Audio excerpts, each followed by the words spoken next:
Hello my dear friends, welcome to the cam smart classes. तो IR के first lecture में हमने कुछ बेसिक चीज़ें कवर कर ली थी। उसके बाद हमने सिलेक्शन रूल और प्रिंसिपल के बारे में थोड़ा थोड़ा पढ़ लिया था। अब उसके बाद देखो, आईआर की जो रेंज हमने डिस्कस करी थी वो 4000 सेंटीमीटर इन्वर्स से लेकर 400 सेंटीमीटर इन्वर्स तक हमने डिस्कस करी थी। इसके बाद देखो, जो आईआर की रेंज है उसमें दो इम्पोर्टेंट चीज़ें हैं। तो जो आईआर की रेंज है वो आईआर की रेंज हमने आपको कहाँ से कहाँ तक बताई थी, 4000 सेंटीमीटर इन्वर्स से लेकर 400 सेंटीमीटर इन्वर्स तक हमने आपको ये रेंज बताई थी। अब इस रेंज में देखो, बेसिकली दो चीज़ें होती हैं इस रेंज में, दो रीजन होते हैं। एक होता है फंक्शनल ग्रुप रीजन और सेकंड इसमें क्या होता है, फिंगर प्रिंट रीजन। तो जो फंक्शनल ग्रुप रीजन की रेंज होती है वो होती है आपकी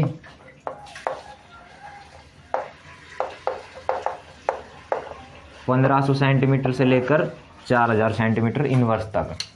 और जो आपका ये फिंगरप्रिंट रीजन होता है इसकी रेंज होती है आपकी 400 से लेकर 1500 सेंटीमीटर इन्वर्स तक। ये दोनों सेंटीमीटर इन्वर्स में है, ये दो रेंज होती है।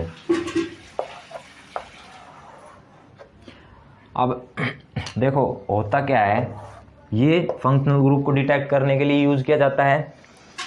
इसमें क्या होता है कि किसी भी दो अलग अलग, मान लो अलग अलग कंपाउंड या मॉलिक्यूल है, उनके फिंगरप्रिंट रीजन है, फिंगरप्रिंट रीजन का जो डाटा है वो कभी भी सेम नहीं हो सकता दो अलग अलग मॉलिक्यूल का। ठीक है। इसके बाद देखो, ये है फंक्शनल ग्रुप रीजन और फिंगरप्रिंट रीजन। तो अगर मान लो आपको किसी भी दो मॉलिक्यूल का डाटा डिफरेंट आ रहा है ये आपका फिंगरप्रिंट रीजन में, तो वो डेफिनेटली डिफरेंट कंपाउंड है। ठीक है। तो ये थी एक छोटा सा पॉइंट था जो आपको बताना था। इसके बाद देखो, अब हम बात करते हैं थोड़ी सी ग्राफ्स की। तो हमने आपको बताया था, तो इसमें जो ग्राफ्स होते हैं वो ये होता है परसेंटेज ट्रांसमिटेंस, और यहाँ पे आपका वेव नंबर न्यू बार होता है सेंटीमीटर इनवर्स में। तो इसमें एक मेन बात ये थी, देखो जैसे इसमें ग्राफ कैसे आता है, ऐसे आता है, ऐसे कुछ ऐसे आईआर के पीक्स आते हैं। तो इसमें देखो, ये जो लंबी पीक है ये हमारे काम की होती है, क्योंकि ये मोस्टली कैरेक्टरिस्टिक पीक होती है। इसके बाद देखो, इतनी सारी पीक आने का भी कुछ रीजन होगा। इतनी सारी पीक क्यों आती, एक मॉलिक्यूल है, मॉलिक्यूल में देखो कितने नॉर्मल मोड्स होते हैं, स्ट्रेचिंग होती है, एसिमेट्रिक स्ट्रेच होती है, सिमेट्रिक स्ट्रेच, एसिमेट्रिक स्ट्रेच, फिर आपकी बेंडिंग में भी in plane bending, out of plane bending, rocking, scissoring, twisting, wagging, इतने सारे होते हैं। तो अब इनमें से जितने भी मोड्स आईआर एक्टिव होंगे वो आईआर रेडिएशन को क्या करेंगे, एब्जॉर्ब करेंगे। और एब्जॉर्ब करने के बाद यहाँ पर डिफरेंट पीक शो होगी। तो इसी वजह से बहुत सारी पीक आती है आईआर में। तो आप ये बोल सकते हैं इसका रीज़न यही है। अब इसके बाद हमें ट्रांजिशन के बारे में बात करनी है कि ट्रांजिशन कैसे क्या होती है। तो इसमें अब हम ट्रांजिशन के बारे में थोड़ा पढ़ते हैं। ये आपकी ट्रांजिशन के बारे में देखते हैं। ये आपकी V0, V2, ये 1, ये 2, ये 3। ठीक है। अब देखो, एक ट्रांजिशन मान लो यहाँ से यहाँ हो रही है, एक यहाँ से यहाँ जा रही है, एक यहाँ से यहाँ जा रही है, ऐसे आगे भी ये कंटिन्यू है। ये फर्स्ट एक्साइटेड स्टेट है, फिर ये ग्राउंड स्टेट है, ये फर्स्ट एक्साइटेड स्टेट है, ये सेकंड एक्साइटेड स्टेट है और ये थर्ड एक्साइटेड स्टेट है, ठीक है। ये आपकी थर्ड एक्साइटेड स्टेट है। अब देखो एक ट्रांजिशन ना हमने क्या देखी, न्यू V1 से V0 से V1 तक। तो जो ट्रांजिशन V0 से V1 होगी उस ट्रांजिशन को हमने क्या नाम दिया, फंडामेंटल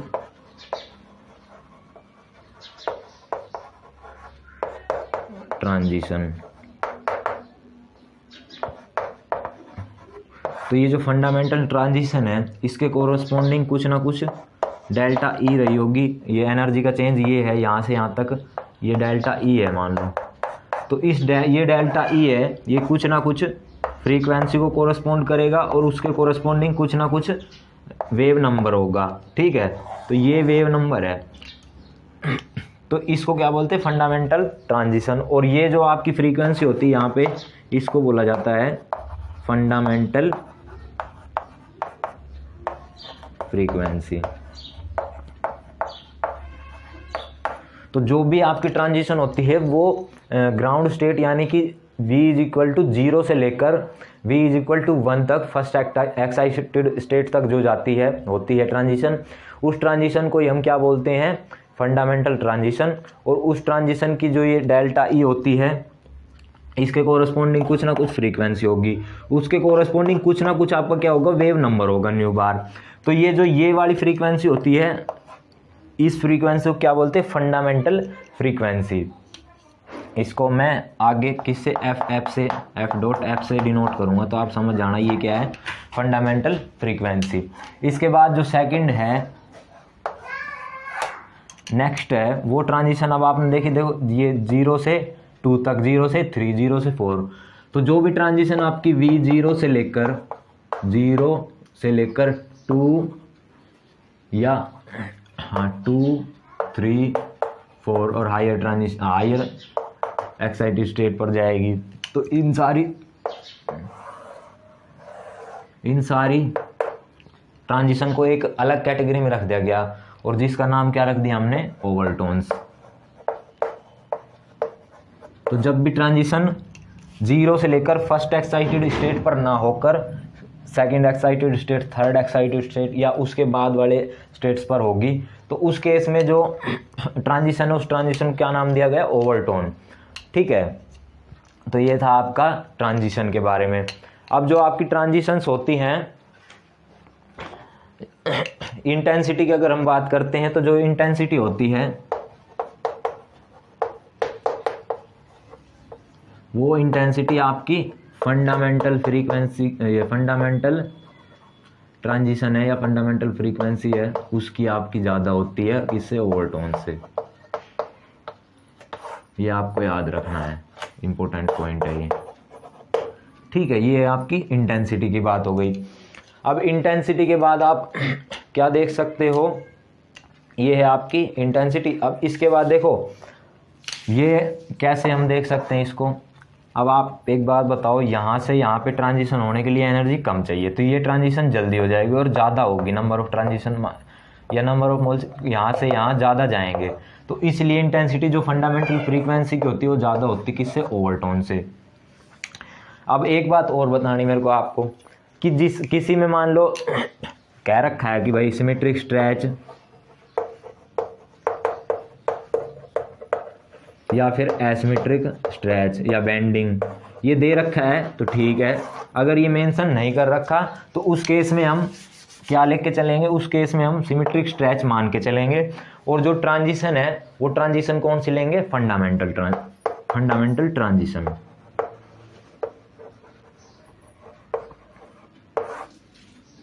ठीक है, तो फंडामेंटल ट्रांजिशन अगर लेंगे अगर कुछ भी मेंशन नहीं किया गया क्वेश्चन में।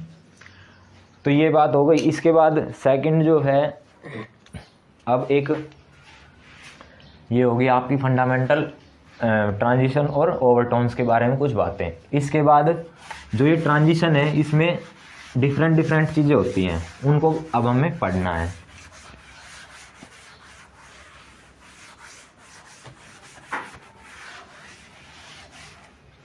तो अब नेक्स्ट अब हमें पढ़ना है इन सब चीज़ों के बारे में। फंडामेंटल फ्रीक्वेंसी पढ़ लिया हमने, ओवरटोन भी पढ़ लिया है, थर्ड है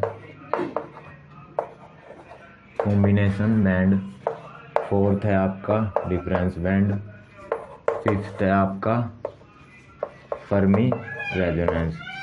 तो फंडामेंटल फ्रीक्वेंसी पढ़ ली, ओवरटोन पढ़ लिया, इसके बाद हम कॉम्बिनेशन बैंड पढ़ेंगे। तो उससे पहले एक हाइपोथेटिकल मॉलिक्यूल मान लिया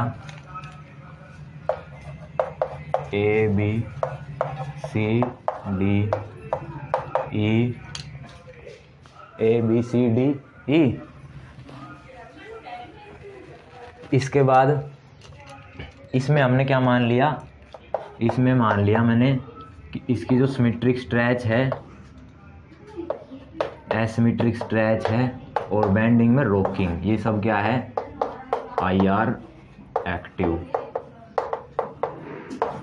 ठीक है, ये IR एक्टिव है। तो हमने आपको फंडामेंटल फ्रीक्वेंसी और इसमें बताए थे, देखो ये है V = 0, ये आपकी सिमेट्रिक स्ट्रेचिंग के लिए है, ये आपकी V = 1, ये V = 2।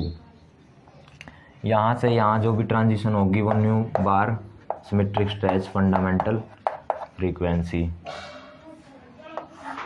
V = 0, ये आपकी एसिमेट्रिक स्ट्रेचिंग के लिए है।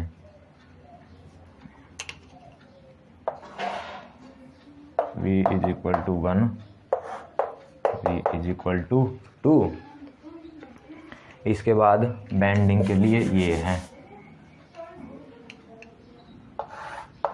V = 0, और ये आपकी इसमें देखो ऊपर वाली जो है ये आपकी V = 1 और ये आपकी V = 2।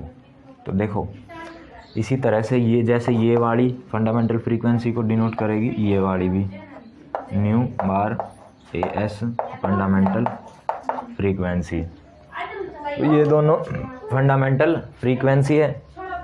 इसी तरह से देखो यहाँ से यहाँ पर ये फर्स्ट ओवरटोन है, ओवरटोन किसका, सिमेट्रिक स्ट्रेच का।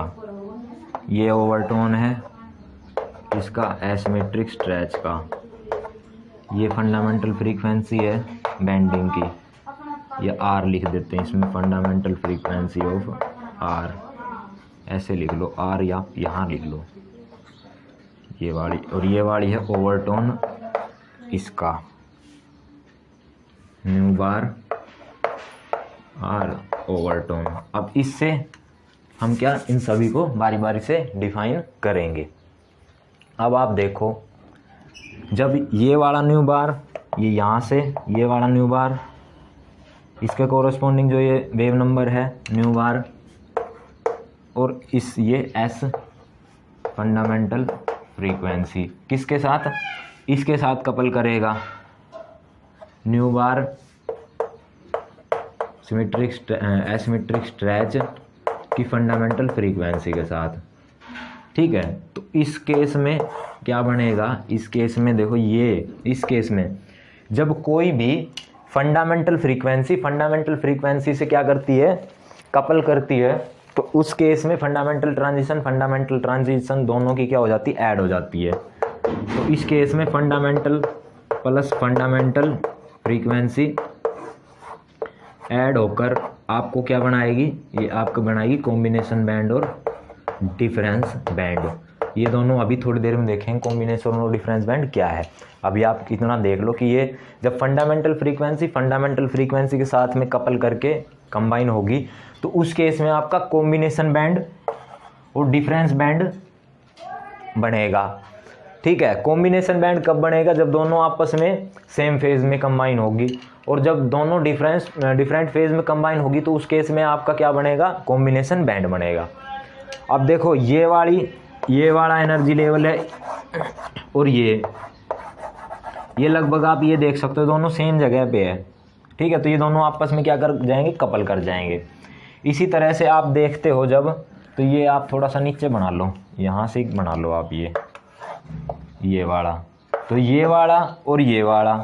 तो जब मान लो एसिमेट्रिक स्ट्रेच यहाँ लिख देता हूँ, जब आपकी न्यू बार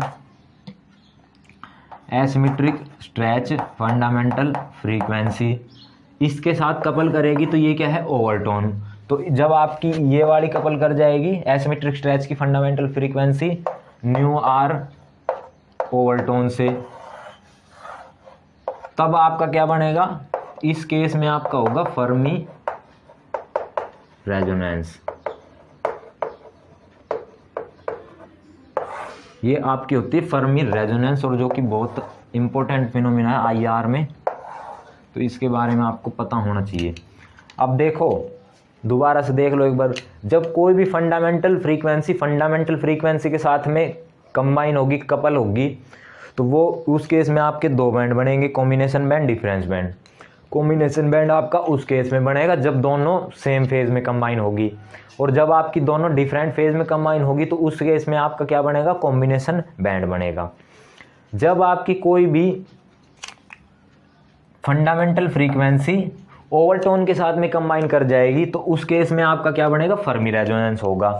तो इस केस में new as fundamental frequency couple कर जाएगी ओवरटोन की फंडामेंटल फ्रीक्वेंसी के साथ में।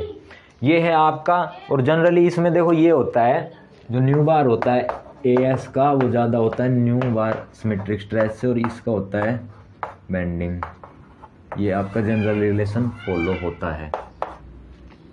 तो ये हमने बात कर ली किस किस की, combination band, difference band, Fermi resonance. ठीक है, एक बार ये पांचों चीज़ें मैं आपको दोबारा थोड़ा सा रिकैप करवा देता हूँ।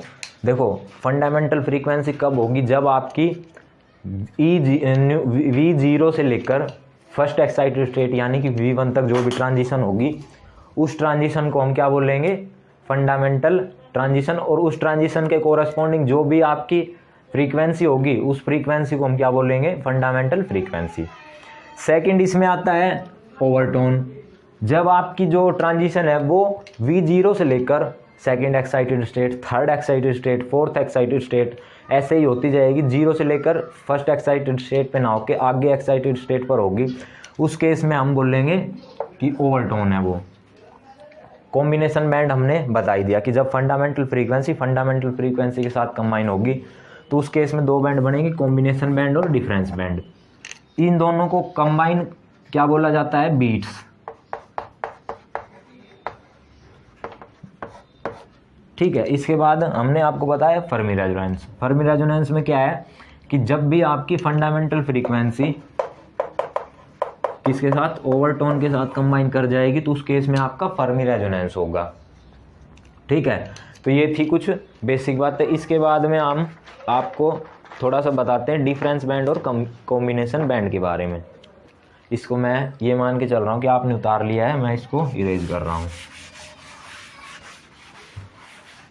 तो अब हम बात करेंगे कॉम्बिनेशन बैंड और डिफरेंस बैंड कैसे बनते हैं, वो थोड़ा सा देख लीजिए।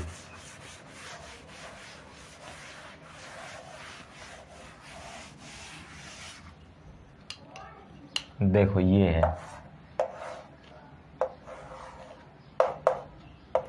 आपकी ये है। अब ये मान लो न्यू सिमेट्रिक स्ट्रेच फंडामेंटल, और सेकंड आपकी ऐसी कुछ है न्यू बार एएस फंडामेंटल। अब ये दोनों देखो, ये सिमेट्रिक स्ट्रेच की फंडामेंटल फ्रीक्वेंसी के कोरस्पॉन्डिंग है, ये एसिमेट्रिक स्ट्रेच इन की फंडामेंटल फ्रीक्वेंसी कोरस्पॉन्डिंग ये है। अब ये देखो ये दोनों सेम फेज में कंबाइन हो रही है, ये सेम फेज है, पॉजिटिव नेगेटिव। तो इस केस में जो इनका रिजल्टेंट आपको मिलेगा वो कुछ इस टाइप से मिलेगा, एम्पलीट्यूड बढ़ जाएगा। ये आपका कॉम्बिनेशन बैंड बन गया।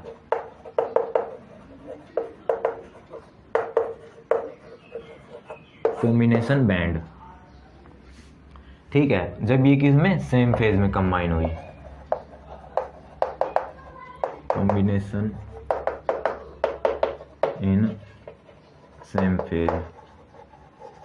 और जब यही मान लो यही कॉम्बिनेशन डिफरेंट फेज में होगा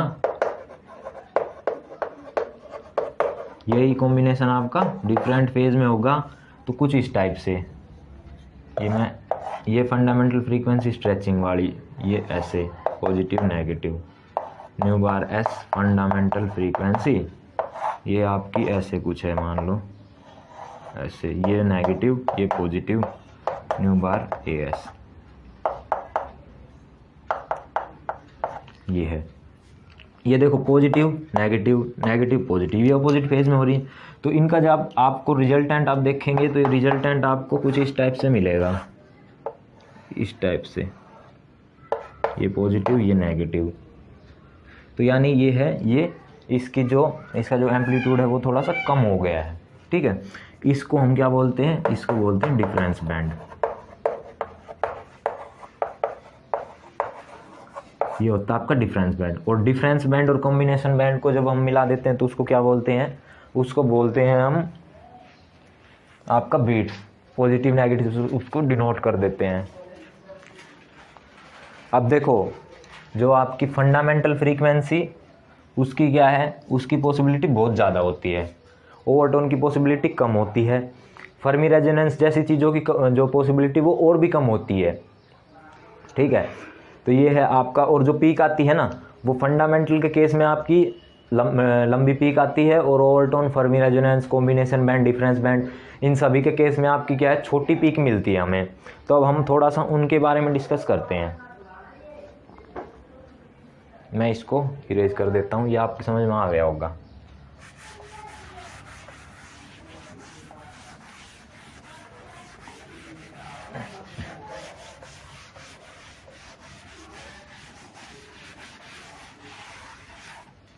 चलिए, इसके बाद देखो एक छोटी सी चीज़ आपको मैं बता देता हूँ। आपकी जो फंडामेंटल फ्रीक्वेंसी होती है, उसके बाद ओवरटोन, उसके बाद आप ले सकते हो कॉम्बिनेशन बैंड, इसके बाद आप डिफरेंस बैंड और फर्मी रेजोनेंस। इसकी प्रोबेबिलिटी होती है वह हाई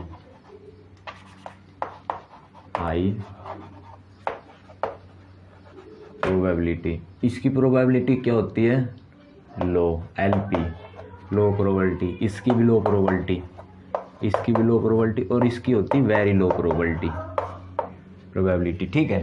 तो अब आप देखो थोड़ा सा, आप ये देखो, जब फंडामेंटल फ्रीक्वेंसी ओवरटोन के साथ में कंबाइन होती है तो आपकी क्या बनाती है, फर्मी रेजोनेंस, ठीक है। अब देखो जब भी आपकी लो प्रोबेबिलिटी वाला कोई भी, या आप ये बोल सकते हो हाई प्रोबेबिलिटी वाला लो प्रोबेबिलिटी के साथ कंबाइन होगा तो आपकी क्या बनेगी, फर्मी रेजोनेंस।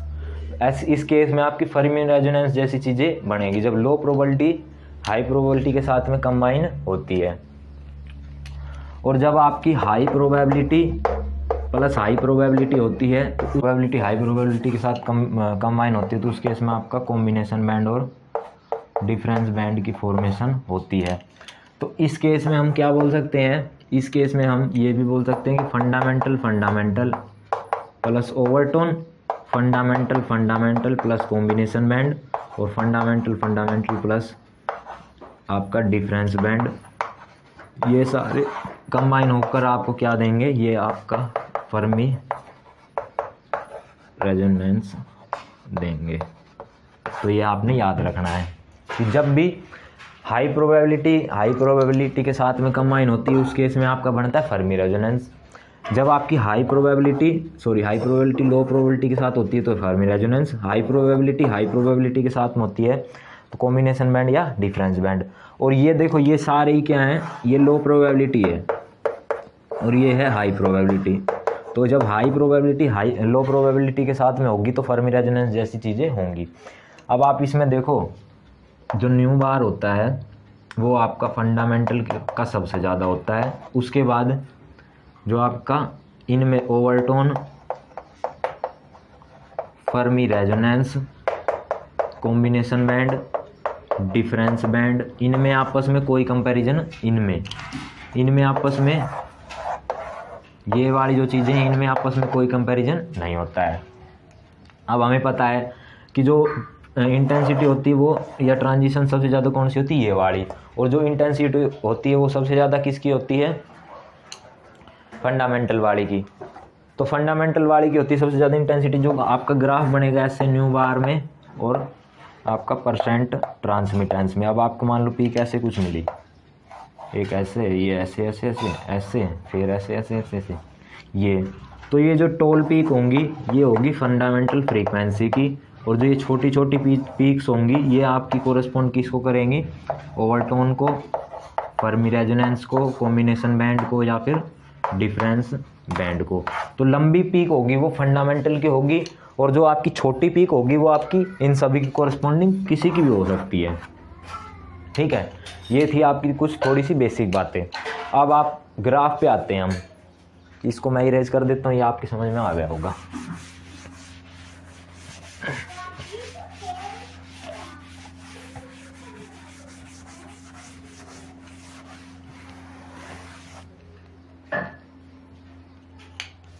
अब हम बात कर लेते हैं ग्राफ की।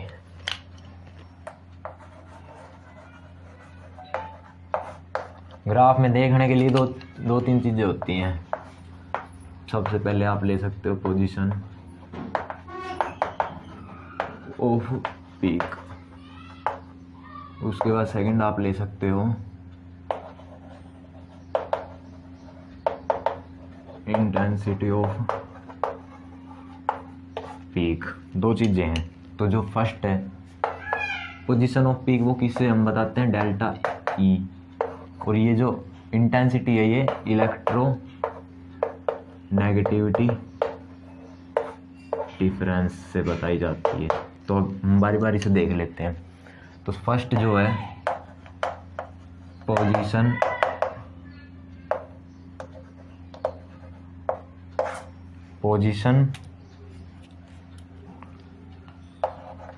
Of the peak.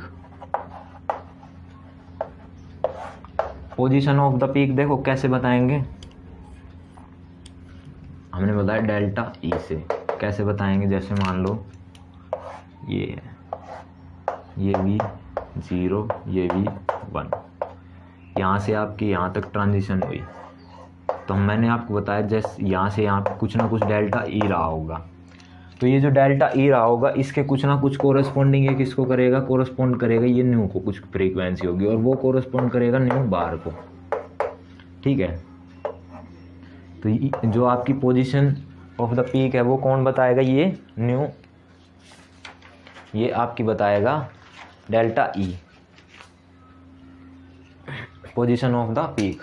कि आपका ये ग्राफ है, ये परसेंट ट्रांसमिटेंस है, ये आपका न्यू बार है, यहाँ पे आपकी पीक आई, मान लो ये कुछ ऐसे आई, ये मान के चलो, तो ये कौन बताएगा, ये डेल्टा ई बताएगा।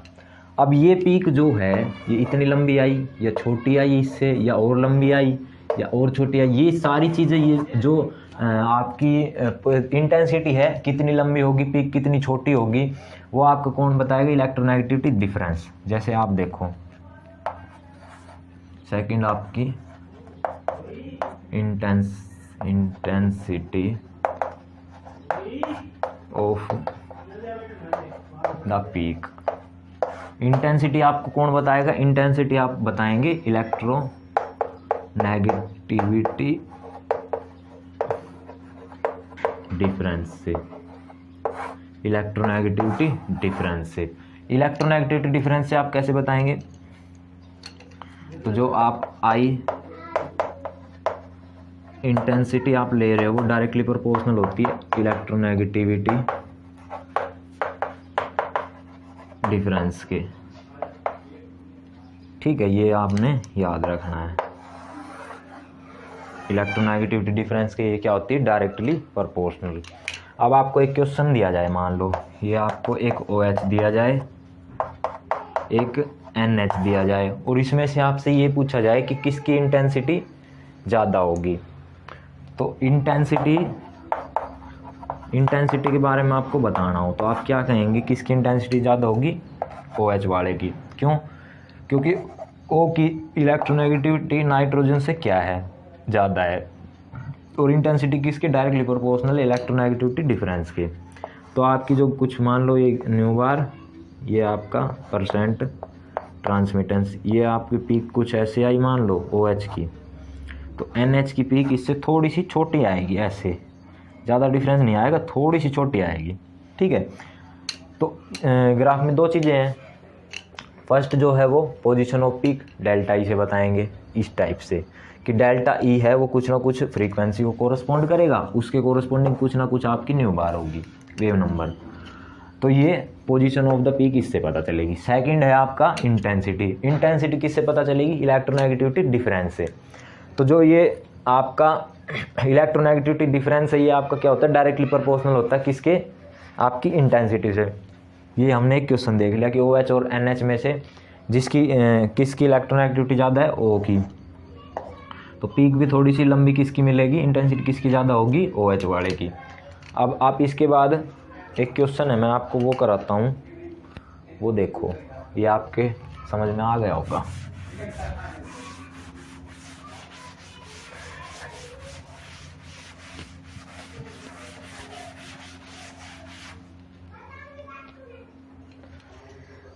हाँ, तो अब इसके बाद हम क्या बता रहे थे, क्वेश्चन के बारे में डिस्कस करते हैं। ये आपका एक क्वेश्चन है, आप मेरे को ये बताओ, एक ये कंटेनर है, इसमें 4 OH हैं, एक ये कंटेनर है, इसमें 100 OH है। ठीक है, दो कंटेनर है, दोनों में एक में 4 OH हैं और एक में 2 OH हैं। इसमें आप हाइड्रोजन बॉन्ड को नेगलेक्ट कर सकते हैं, नेगलेक्टिंग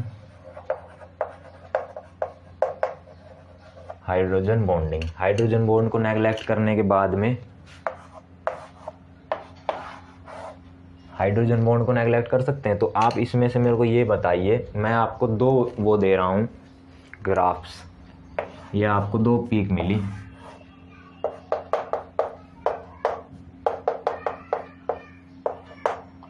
एक पीक आपको कुछ ऐसी मिली लंबी, एक पीक आपको ऐसे मिली। तो आप ये बताइए कि कौन सी पीक कौन से को कोरस्पॉन्ड करेगी। ये फर्स्ट है, ये सेकंड है। तो ज़्यादातर जो स्टूडेंट्स हैं जिन्होंने IR नहीं पढ़ी या कन्फ्यूजन के कारण क्या बता रहे होंगे कि ये वाला है ये इसको कोरस्पॉन्ड करेगा, ये वाला है ये इसको कोरस्पॉन्ड करेगा, लेकिन ऐसा कुछ नहीं है। क्यों? क्योंकि IR स्पेक्ट्रोस्कोपी है, उसमें इंटेंसिटी ऑफ पीक किस पे डिपेंड करती है, इलेक्ट्रोनेगेटिविटी डिफरेंस के ऊपर। तो इंटेंसिटी जो होती है डायरेक्टली प्रोपोर्शनल किसकी होती है, इलेक्ट्रोनेगेटिविटी डिफरेंस की। ठीक है ना। तो अब देखो, हाइड्रोजन बॉन्ड को हमने क्या कर दिया, नेगलेक्ट कर दिया। उसके बाद OH बच गया। OH में अब आप इससे पहले ये देखो, जो UV विजिबल स्पेक्ट्रोस्कोपी होती है, UV विजिबल स्पेक्ट्रोस्कोपी में आपका क्या होता है, UV विजिबल स्पेक्ट्रोस्कोपी में आप ये देख सकते हो कि जो A होता है वो डायरेक्टली प्रोपोर्शनल टू ECl ये होता है। यानी कि जो इंटेंसिटी वो डायरेक्टली प्रोपोर्शनल किसकी होती है, कंसंट्रेशन के। A directly proportional to concentration. तो इसमें जो ग्राफ मिलता है आपको लैम्बडा, यहाँ पे आपका नीचे लैम्बडा होता है, ऊपर A होता है, यहाँ पे लैम्बडा और ये A। तो इसमें ग्राफ आपको कुछ इस टाइप से मिलता है।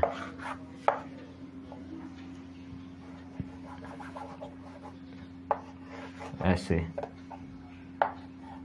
ये मान लो 0.1 मोलर कंसंट्रेशन का, ये 1 मोलर का है। तो इसमें आपकी डायरेक्टली प्रोपोर्शनल होती है, बिल्कुल सही बात है। लेकिन IR के केस में ये जो है ऐसा कुछ नहीं होता। इंटेंसिटी किससे बताई जाती है, इलेक्ट्रोनेगेटिविटी डिफरेंस के बेस पर। तो IR के केस में इलेक्ट्रोनेगेटिविटी डिफरेंस के ऊपर बताई जाएगी। तो जो ये है दोनों का क्या होगा, ये वाला ही होगा, फर्स्ट है वो दोनों का होगा, ये किसी का भी नहीं होगा। हाँ ये हो सकता है कि एक में इसमें मान लो थोड़ी सी बिल्कुल ज़्यादा नहीं, थोड़ी सी ब्रॉडर पीक मिल जाए ऐसे, और इसमें थोड़ी सी फर्स्ट वाले में ऐसे मिल जाए शार्प पीक, ठीक है। लेकिन दोनों की पोजीशन सेम होगी और पीक की इंटेंसिटी भी सेम होगी लगभग, ठीक है। तो ये था एक क्वेश्चन। तो चलिए इसके बाद नेक्स्ट लेक्चर में हम क्या देखेंगे, नेक्स्ट लेक्चर में हम कवर करेंगे हुक्स लॉ, उसके बाद effect of percent S character